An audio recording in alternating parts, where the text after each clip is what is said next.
कहानियों का शून्य। क्यों आधुनिक परिवार अपनी नैतिक राह भटक रहे हैं? बस एक पीढ़ी पहले कहानी सुनाने की एक परंपरा थी। हर बच्चा अपनी दादी की गोद में बड़ा होता था और वो अद्भुत कहानियों से बच्चे को मंत्रमुग्ध कर देती थी। इन कहानियों का बच्चे पर दीर्घकालिक प्रभाव पड़ता था। इन कहानियों में आमतौर पर एक नैतिक मूल्य या सीख होती थी जिसे रोचक ढंग से प्रस्तुत किया जाता था। वे शक्कर चढ़ी हुई गोलियों की तरह थी। भले ही भीतर की दवा स्वादिष्ट न हो, लेकिन शक्कर की परत उसे आनंददायक बना देती थी। बिना जाने ही बच्चा कड़वी दवा निगल लेता था और उसकी ऊपरी मिठास का आनंद लेता था।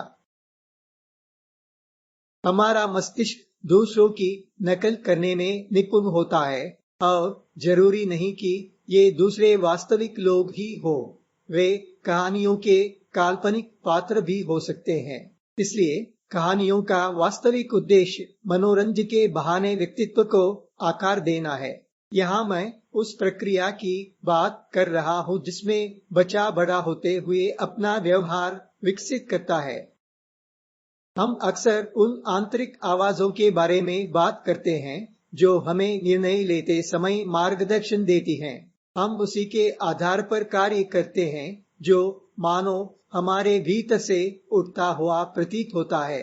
मैं ये नहीं कह रहा कि किसी व्यक्ति में जन्मजात आंतरिक आवाज नहीं हो सकती, लेकिन अधिकांश मामलों में जैसे जैसे हम इन कहानियों को सुनते हुए बड़े होते हैं, ये आंतरिक आवाजें धीरे धीरे बनती हैं। ये कहानियां हमारे अवचेतन को संस्कारित करने का काम करती है। जब कोई समान परिस्थिति सामने आती है तो बिना किसी सचेत चयन के भी मस्तिष्क अपने आप सही दिशा सुझा देता है। ये व्यक्तित्व निर्माण इस तरह भी हो सकता है कि किसी महाकाव्य के नायक को आदर्श के रूप में प्रस्तुत किया जाए। नायक को अत्यधिक आदर्शीकृत किया जा सकता है। कल नायक और उसके कर्मों के परिणाम स्वरूप उसे मिलने वाले कष्टों पर ध्यान केंद्रित करके ये कहानियां अस्वीकार्य गुणों को दिखाती हैं। उस महाकाव्य का कोई ऐतिहासिक महत्व हो या न हो, या वो पूरी तरह काल्पनिक ही क्यों न हो, इससे कोई फर्क नहीं पड़ता है। लगभग हर समाज में ऐसी कहानियां होती हैं जो मनोरंजन के बहाने हमारी सोच को आकार देती हैं। फिर भी हम अक्सर अपने मानसिक विकास में इन कहानियों के महत्व को पहचानने में असफल रहते हैं। मैंने लोगों को रामायण या महाभारत जैसे महान भारतीय महाकाव्यों की ऐतिहासिकता पर बहस करते हुए देखा है। दूसरी ओर मैंने आधुनिक राष्ट्रवादियों को उनकी ऐतिहासिकता सिद्ध करने में लगे हुए भी देखा है। लेकिन इस भ्रम में हम इन कहानियों के एक महत्वपूर्ण पहलू को भूल जाते हैं।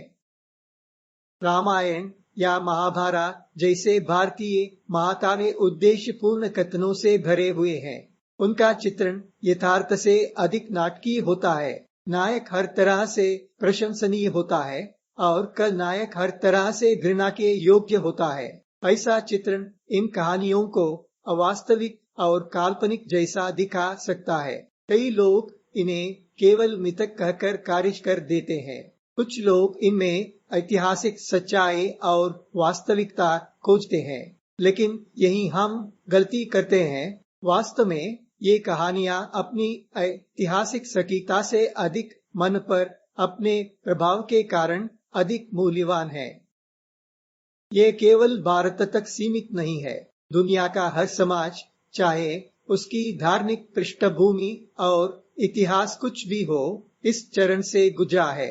कई आधुनिक समाज इन कहानियों को बहुत पहले पीछे छोड़ चुके हैं। उन्होंने इन्हें धार्मिक थोपने या बिना किसी सार वाली कल्पना के रूप में अस्वीकार कर दिया है।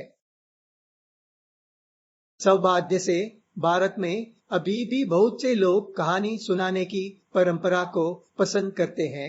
भले ही इन कहानियों का स्रोत दादी की गोद से टीवी स्क्रीन तक स्थानांतरित हो गया हो, फिर भी उनमें वही उद्देश्य पूरा करने की क्षमता बनी हुई है। लेकिन दुर्भाग्य से आधुनिकता और नई तकनीकों ने इन कहानियों के वास्तविक उद्देश्य की तुलना में उनके मनोरंजन पक्ष पर अधिक जोर देना शुरू कर दिया है। इससे नई पीढ़ी के व्यक्तित्व निर्माण में एक कालीपन पैदा हो रहा है। कोई भी कालीपन अवांछित प्रभावों के लिए खुला निमंत्रण होता है। वह धीरे धीरे मूल प्रवृत्तियों से भर जाता है और परिणाम स्वरूप अत्यधिक व्यक्ति केंद्रित बन जाता है। ये एक स्वस्थ समाज के लिए आवश्यक सामूहिक दृष्टिकोण के साथ टकराव पैदा कर सकता है। एक और नकारात्मक प्रवृत्ति भी है। कभी कभी इन कहानियों का उपयोग कुछ धार्मिक मान्यताओं को बढ़ावा देने के साधन के रूप में किया जाता है। सही और गलत का निर्धारण किसी क्रिया के परिणामों के आधार पर होना चाहिए, लेकिन जब उन्हें इस आधार पर आंका जाता है कि वे किसी धार्मिक ग्रंथ के आदेशों के साथ कितने मेल खाते हैं, तो एक स्वस्थ समाज का हिस्सा बनकर जीना पीछे छूट जाता है। किसी देवता के अधीन होना ही मुख्य बन जाता है। ऐसा परिवर्तन धर्म प्रेरित घृणा और संघर्षों को जन्म दे सकता है। अब समय आ गया है कि हम अपने जीवन में धर्म की भूमिका को बढ़ा चढ़ाकर देखने के खतरों को पहचाने। सौभाग्य से कुछ लोगों ने इन खतरों को समझना शुरू कर दिया है। धर्म मनुष्य के लिए का विचार मनुष्य धर्म के लिए की जगह ले रहा है।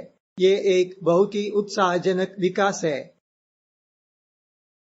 दूसरी ओर दुनिया के विकसित हिस्सों में पारिवारिक व्यवस्थाएं पहले ही टूट चुकी हैं।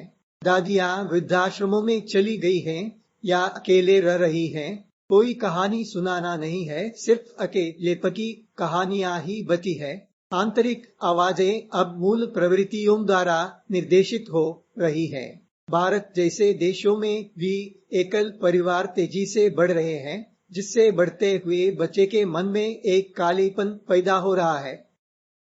कोई भी कालीपन परेशान करने वाली प्रवृत्तियों के लिए खुला निमंत्रण होता है। अब समय है कि हम इन गलतियों को पहचाने। यदि संभव हो, दादियों को वापस लाओ और कहानी सुनाने का आनंद उसके वास्तविक मूल्य के लिए लो, और यह आनंद अपने बच्चों को भी दो।